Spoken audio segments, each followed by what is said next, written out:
The morning of March 3, 1943 came with brutal clarity.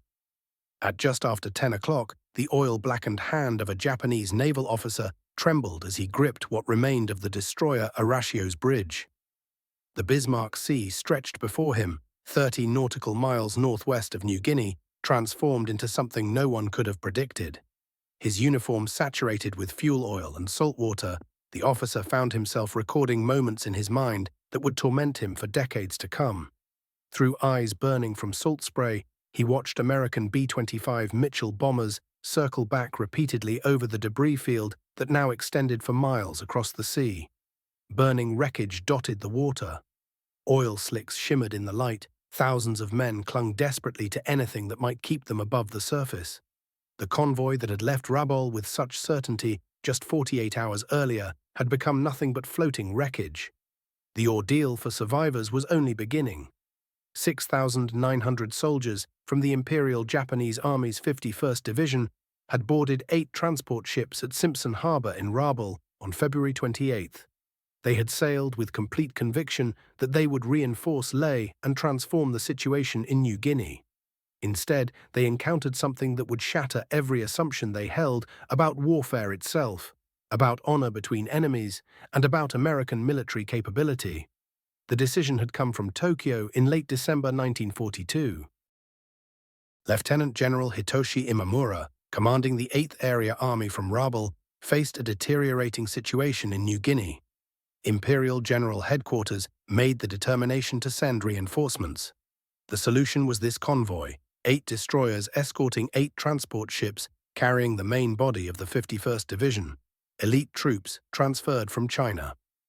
On February 28, 1943, the entire force departed Simpson Harbor.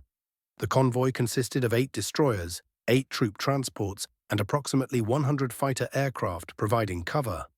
Rear Admiral Masatami Kimura commanded the operation from his flagship, the destroyer Shirayuki. Kimura was an experienced commander who had orchestrated successful convoy operations before. Yet even he understood the dangers. The 18th Army Staff had conducted war games that projected heavy losses, estimating perhaps 4 of every 10 transports would be destroyed and between 30 and 40 aircraft lost.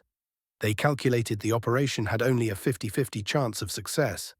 On March 1st, as the convoy rounded the northern coast of New Britain, the first American reconnaissance aircraft appeared.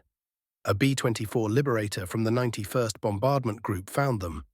But what the Japanese could not know was far more significant. Their movements had been anticipated long before the ships ever sailed.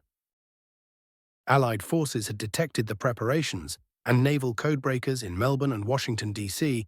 had intercepted and decrypted messages revealing the convoy's intended destination and arrival date. General George Kenney, commanding the 5th Air Force, received the information he had been waiting for. For months, Kenney's air crews had been perfecting a revolutionary bombing technique. Skip bombing was a low-level attack method that several nations had independently developed during the war, including Italy, Australia, Britain, the Soviet Union, and the United States. The concept was elegant and deadly. Pilots would release bombs so they skipped across the water like stones, bouncing into ship hulls or detonating just below the waterline. Major Paul Papiguen had taken this concept further, modifying B-25 Mitchell bombers by installing up to 8 forward-firing 50-caliber machine guns in the nose. These converted aircraft became flying gunships capable of devastating shipping at dangerously close range. Grey and overcast conditions covered the sea when March 2nd began. At 10 o'clock, the clouds opened. 29 B-17 Flying Fortresses appeared at high altitude, descending through the murk. When they attacked the convoy, results came quickly. A large merchant vessel went down. 2 others took serious damage. 1 destroyer caught fire and began listing. The first victim was the Kyoko Seimaru, packed with 1,500 troops and drums of aviation fuel. B-17 pilots watched the transport break apart and sink, the massive explosion visible to every ship in the formation. The destroyers Arashio and Yukikaze moved immediately into the chaos, working to pull oil-covered men from the water. This act of mercy would soon become tactically dangerous, forcing them to reduce speed and making themselves vulnerable. By March 3rd, conditions improved dramatically. The sky cleared. Perfect flying weather arrived. The convoy now consisted of 7 transports and 8 destroyers. They had covered nearly 2/3 of the distance to Leh. At 10 o'clock on the morning of March 3rd, death arrived from multiple directions simultaneously, and every Japanese plan collapsed within minutes. First came B-17s at high altitude, drawing Japanese fighters and anti-aircraft guns upward into the sky where they could be useful. But that was precisely the point. While every gun pointed skyward and every fighter climbed to intercept, 13 Australian bow fighters swept in at mast height. Their 8 forward-firing guns raked across the decks of the transport ships. Behind them came the modified B-25s, flying so low their propeller wash actually disturbed the water's surface, leaving visible wakes beneath them. The skip bombing technique proved devastatingly effective against the defenseless vessels. Bombs would skip across the surface in that stone-skipping manner before either bouncing into a ship's side and detonating or submerging and exploding beside the hull with tremendous force. Captain Ed Lana led the 90th Squadron's modified B-25s directly at the transport Teo Maru, maintaining wave height as he approached. His forward guns silenced the ship's anti-aircraft positions. The bombs released from his aircraft skipped twice across the water before slamming into the Teo Maru's hull at the waterline. The 6,800-ton transport broke in half and disappeared beneath the waves within minutes. 15 minutes after the initial wave struck, all 7 remaining transports had been hit. Some were already sinking. 3 of the destroyer escorts had suffered severe damage or were already lost. The Shirayuki, Admiral Kimura's flagship, took a direct hit that detonated her forward magazine. She simply vanished in an enormous explosion. By noon on March 3rd, the Bismarck Sea had become apocalyptic. Oil fires burned across the surface like a landscape from hell itself. The water, thick with bunker fuel, was littered with debris and thousands of men. Soldiers who couldn't swim, exhausted sailors, wounded men, all clinging desperately to whatever wreckage they could find. Conservative estimates placed over 3,000 men in the water.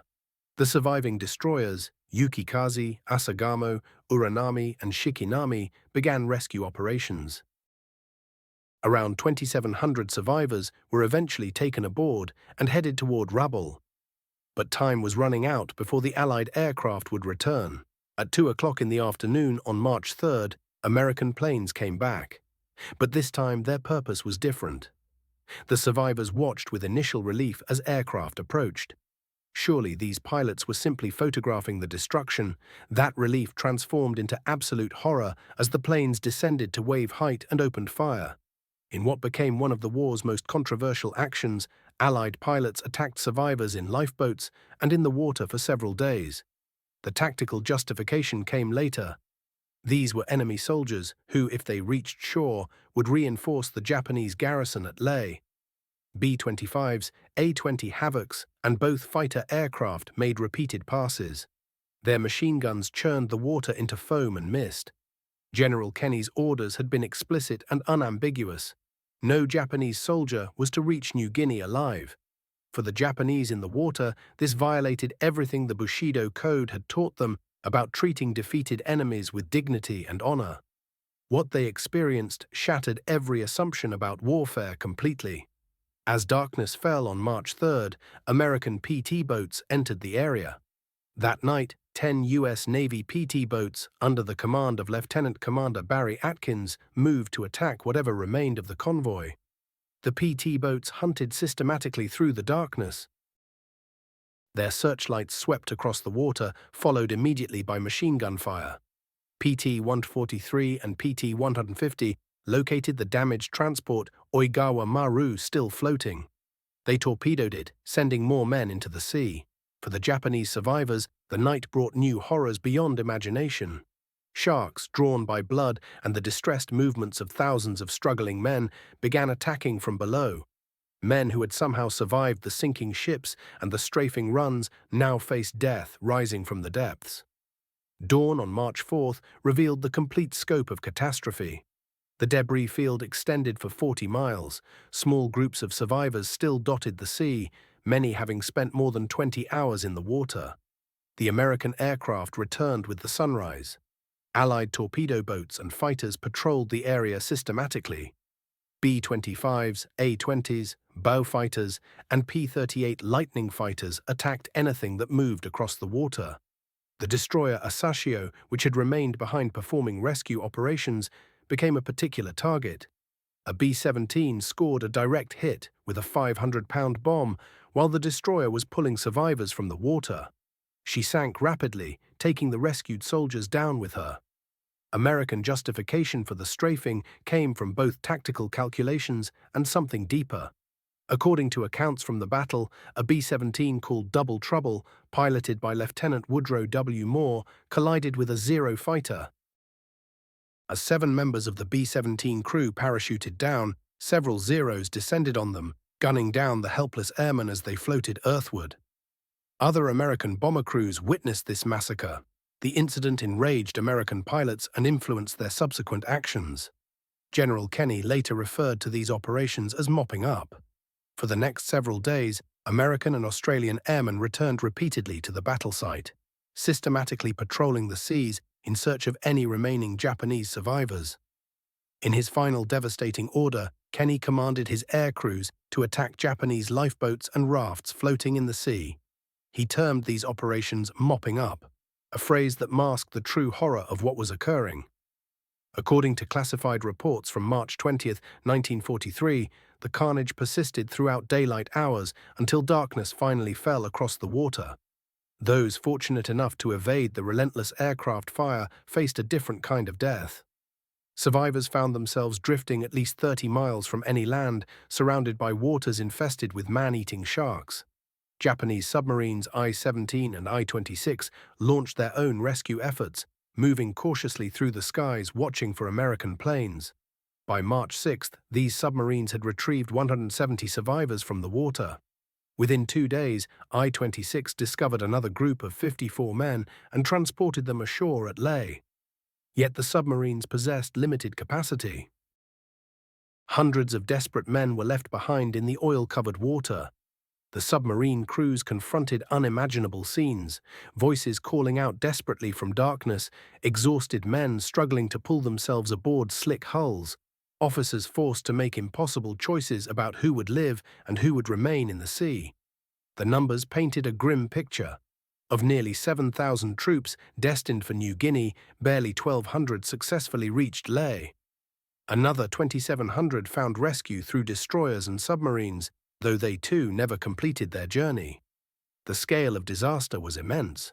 Roughly 3,000 Japanese soldiers and sailors perished. American casualties were strikingly minimal by comparison. The Allies lost 4 aircraft and 13 airmen. This 230-to-1 casualty ratio stunned military analysts. The Battle of the Bismarck Sea represented a crucial turning point in the Pacific War. Japan's leadership confronted an undeniable truth. They could never again risk sending major convoys into waters where American aircraft maintained control. Surface warships could no longer operate freely in this domain.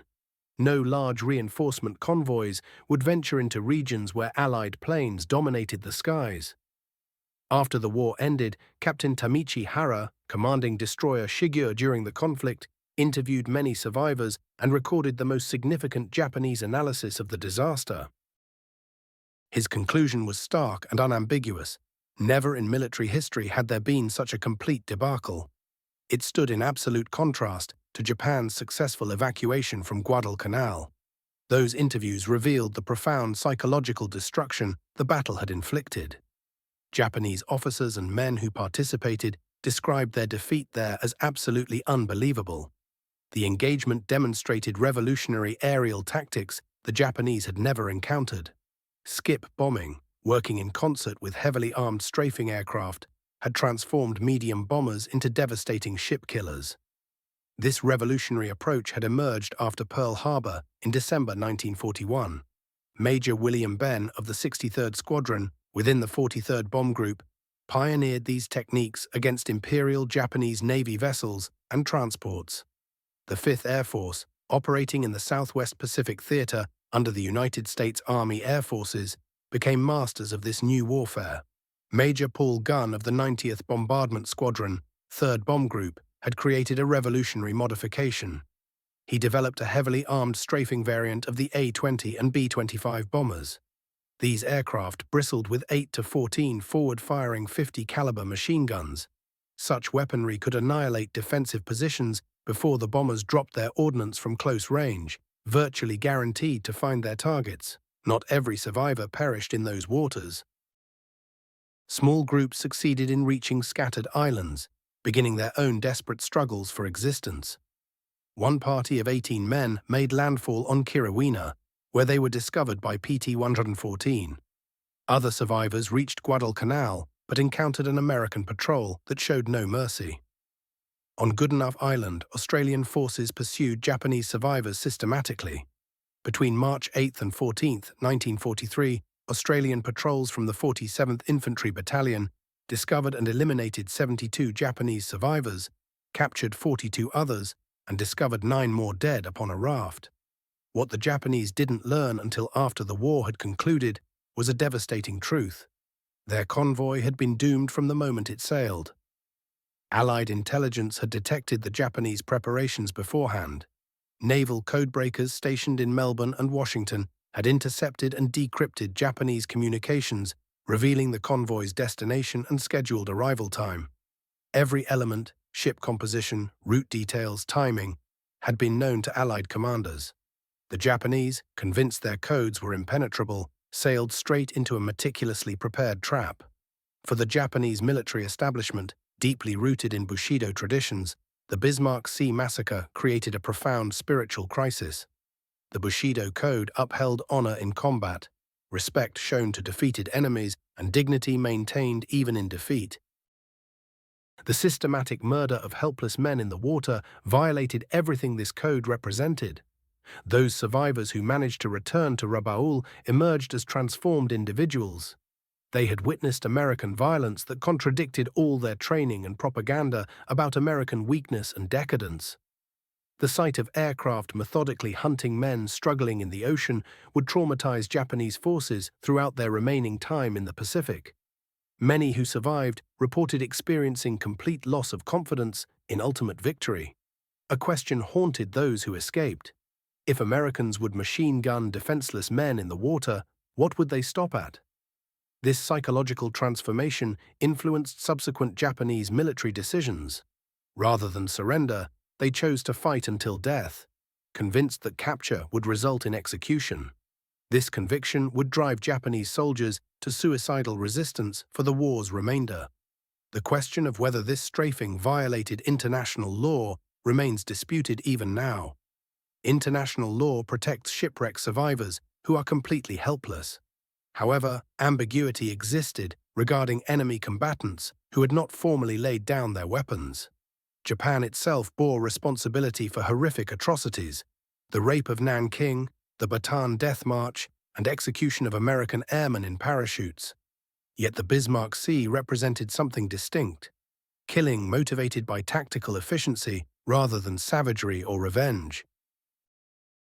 American veterans maintained their actions reflected military necessity. These were not surrendered prisoners, they argued, but enemy soldiers moving to reinforce Leh.